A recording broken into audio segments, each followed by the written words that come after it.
কিশলয়ে সবাইকে স্বাগত জানাই। আজ আমি তোমাদের দ্বিতীয় শ্রেণীর প্রশ্নবিচিত্রার তৃতীয় পর্যায়ক্রমিক মূল্যায়নের বাংলার কিছু ওয়ার্কশিটের পাতা পরপর করে দেখাবো কিছু স্কুলে।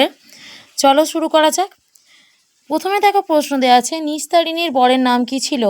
নিস্তারিণীর বরের নাম ছিল বটকৃষ্ণ। পরের প্রশ্ন দেওয়া আছে, শিশু দিবস কবে পালন করা হয়? তোমরা নিশ্চয়ই জানো শিশু দিবস কবে পালন করা হয়। শিশু দিবস পালন করা হয় 14ই নভেম্বর। দার্জিলিংয়ের পথের সবথেকে উঁচু স্টেশনটির নাম কি? এটা হবে ঘুম। শীত হলে অতীত পাখিরা কি করে? শীত শেষ হলে অতীত পাখিরা নিজেদের দেশে ফিরে যায়।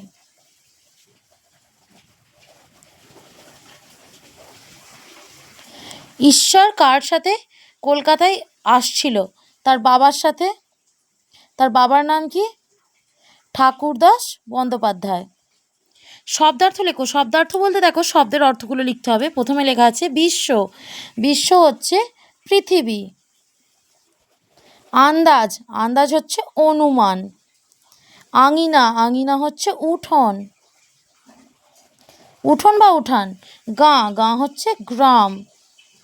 কর্ম। কর্ম হচ্ছে কাজ।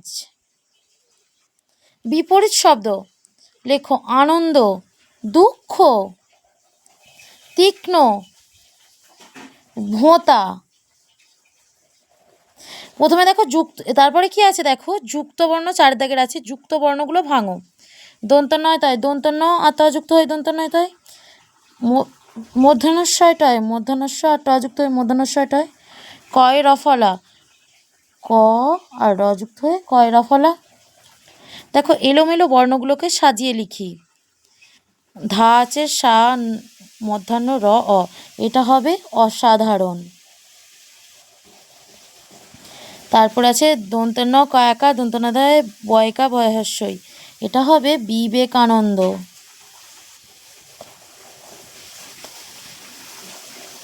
ফুলকে বলি কি? এখানে দেখো এক কথায় প্রকাশ। ফুলকে বলি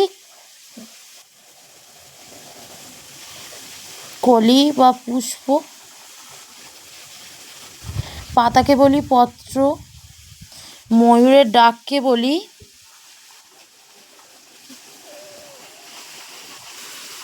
দেখো ময়ূরের ডাককে বলি কেকা। তারপরে দেখো হচ্ছে বাম দিকের সঙ্গে ডান দিক মেলাই। আকাশ হচ্ছে গগন। মৃগ হচ্ছে কস্তুরী। খেচর, খেচর হচ্ছে আকাশে ওড়ে। সর্প হচ্ছে খোলস আর হস্তি হচ্ছে সুর। এরপর কি আছে দেখো বাক্য রচনা করো। ঢং ঢং। চলো লিখে ফেলি বাক্য রচনা। ঝিমঝিম, ঝিমঝিম, মট মট, বাক্য রচনাগুলো করে ফেলি। দেখো প্রথমে হলো ঢং ঢং করে ঘন্টা বাজলো।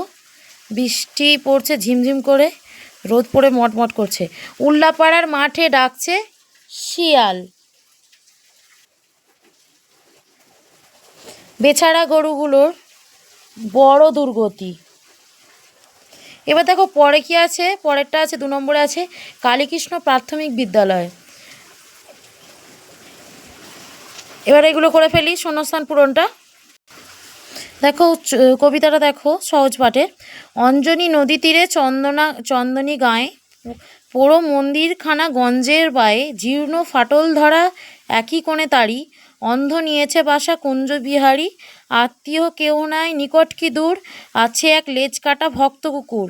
মেঘের মুলুক বলতে কোন জায়গার কথা বলা হয়েছে? দেখো মেঘের মুলুক বলতে দার্জিলিংয়ের কথা বলা হয়েছে। তো আমি কিন্তু সময়ের অভাবে পূর্ণবাক্যে লিখছি না, তোমরা কিন্তু অবশ্যই পূর্ণবাক্যে উত্তর দেওয়ার চেষ্টা করবে।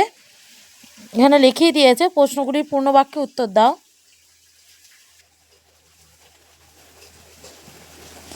কাত্যায়নী ঠাকুরন নিস্তারিণীকে কী কী দিয়ে আশীর্বাদ করেছিলেন? কাত্যায়নী ঠাকুরন নিস্তারিণীকে 1 গোছা সোনার বালা ও 100 টাকা দিয়ে আশীর্বাদ করেছিলেন। নরেন্দ্রনাথ দত্তকে সারা বিশ্ব কী নামে চেনে? বিবেকানন্দ নামে। গুপ্তিপাড়ার বিশ্বম্বরবাবু পালকি চড়ে কোথায় চলেছেন? সপ্তগ্রামে।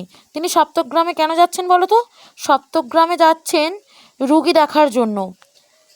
আমার বই এর পাঠ্যছুতি কবিতাটির কবির নাম কি?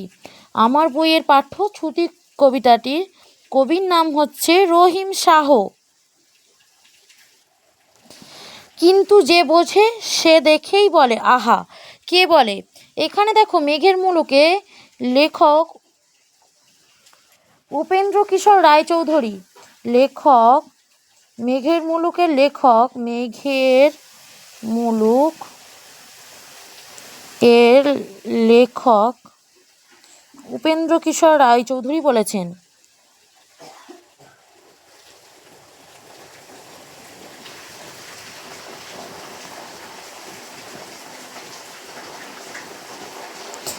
এটা কাদের উদ্দেশ্য করে বলেছেন? যারা দার্জিলিংয়ের প্রকৃত সৌন্দর্য প্রেমী বা সৌন্দর্য দেখে আবির্ভূত হবে তাদের কথাই এখানে কিন্তু বলা হয়েছে। পরে কি আছে দেখো, বাক্য রচনা করো। মধু, ব্যাঙ ও ট্রেন, বাক্য রচনাগুলো করে ফেলি। দেখো, মৌমাছি থেকে মধু পাই, ব্যাঙ হচ্ছে বর্ষাকালে ব্যাঙ ডাকে, ট্রেন চাপতে ভারী মজা, শব্দার্থ আন্দাজ, নাওয়া পুষ্প সাজ। আন্দাজ হচ্ছে অনুমান, নাও হচ্ছে স্নান করা, পুষ্প ফুল, সাজ হচ্ছে সন্ধ্যা। বিপরীত শব্দগুলো এবার করে ফেলি চলো। খোলা, খোলা বন্ধ, আনন্দ দুঃখ, ছোট বড়, পুরস্কার তিরস্কার।